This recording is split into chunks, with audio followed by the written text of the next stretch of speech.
È l'alba e dalla piccola, serena cappella dell'istituto, dove i ciechi di guerra ritrovano nel lavoro liberamente affrontato la loro intiera dignità morale, le suore sciamano alle loro cure amorevoli e pazienti.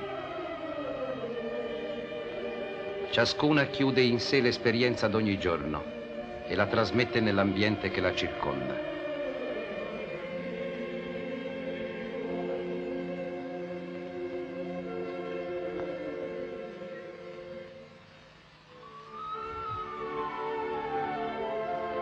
Passano per i corridoi silenziosi, salgono scale ancora deserte, dove le memorie si animano di drammatica evidenza.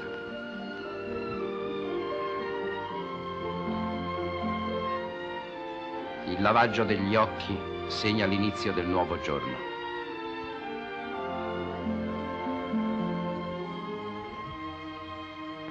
Qui tutti sono uguali nell'impegno comune della carità, che si fa più amorosa per chi più ha sofferto.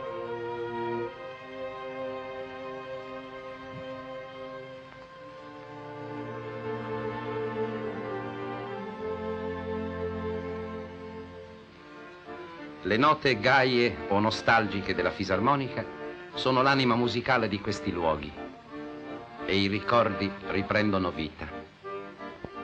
Esausto e quasi sopraffatto, rientrava nelle sue postazioni, dalle quali con stoica fermezza alimentava la strenua resistenza. Rimasto cieco, una medaglia. Ecco un segno tangibile per tutta la vita.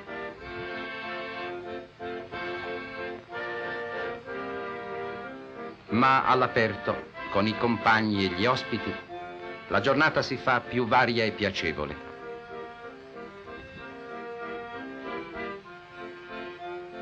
Quando una voce ferma e giovane ci pone a contatto col mondo della storia, della poesia.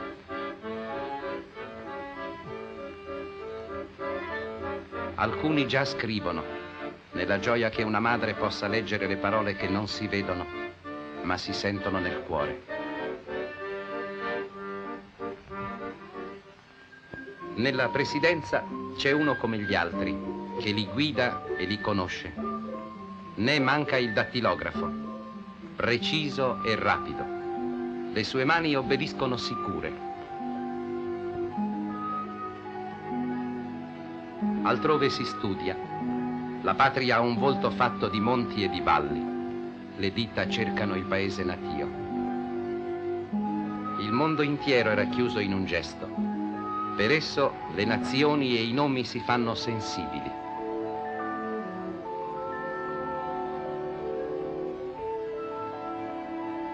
Sono nomi che a tutti ricordano l'eroica vicenda che trasformò tante vite. Persino la storia dell'arte è resa palpabile, concreta, attraverso i gentili modelli.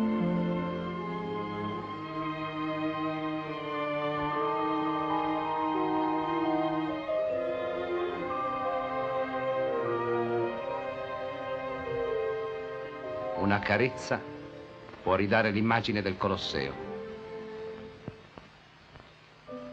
In questa rieducazione dell'intelletto e della memoria, lo spirito si affina, mentre episodi gentili ravvivano percezioni e ricordi.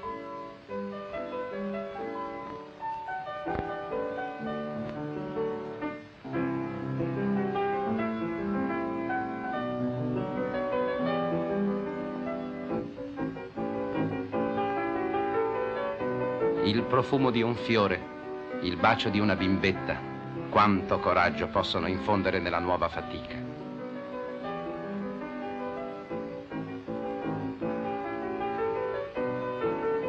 Oh, la gioia di poter leggere da soli. Attraverso i misteriosi segni, il mondo si allarga e si illumina. La vita ritorna normale nel libero moto del pensiero.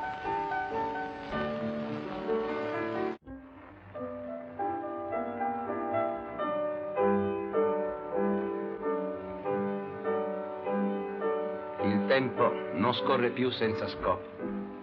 Il lavoro ferve dovunque, nell'orgoglio che da questo nasce la vita stessa per i compagni e per sé. Anche i mutilati fanno a gara nella precisione dei gesti.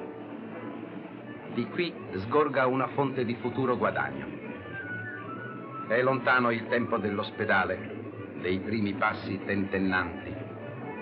S'è gettato via il bastone per manovrare le agili macchine tessitrici.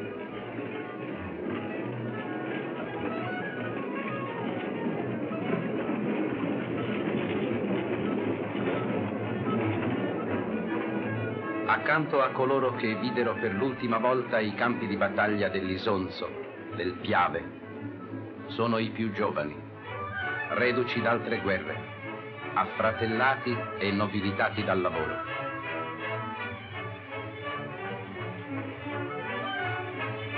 Dolci ombre affettuose, le suore vigilano, incoraggiano, raccolgono il frutto della fatica giornaliera.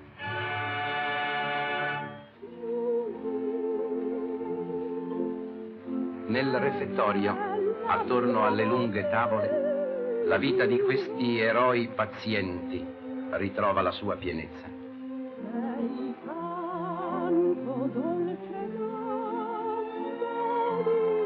E l'uomo ritrova nel compagno il suo simile, nell'aiuto reciproco.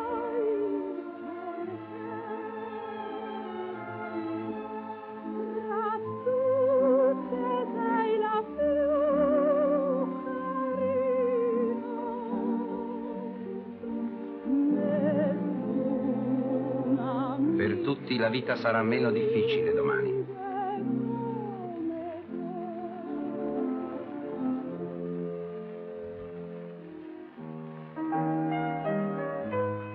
Nell'auditorium è lo spirito che si rinfranca. La musica riempie il buio circostante, suscita forme, colori, apparenze, ricordi.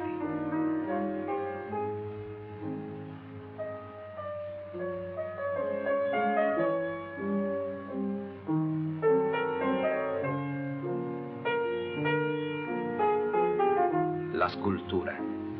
Ecco la gioia di chi è nato per l'arte. Le mani del maggiore Masuelli vedono attraverso il tatto e la forma nasce come per miracolo. Una fanciulla dagli occhi di cielo si trasfigura nella creta duttile, obbediente.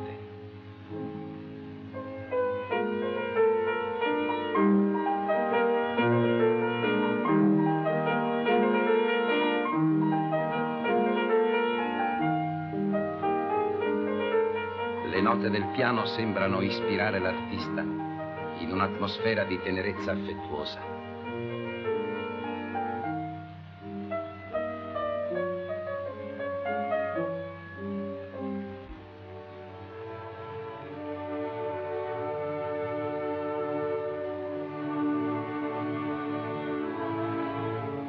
Molti tornano dal paese quando si sposano.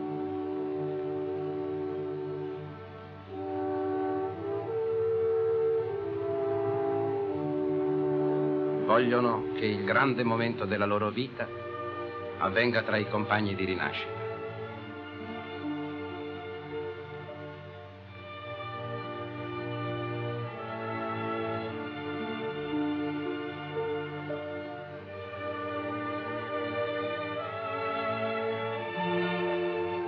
Qualcuno è ancora solo, ma conosce questa sua casa come se stesso. Vi cerca il conforto della fede.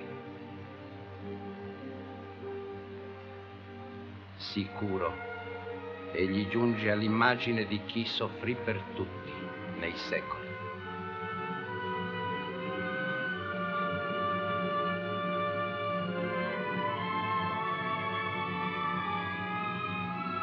La sua carezza che implora è un muto appello alla pace tra gli uomini.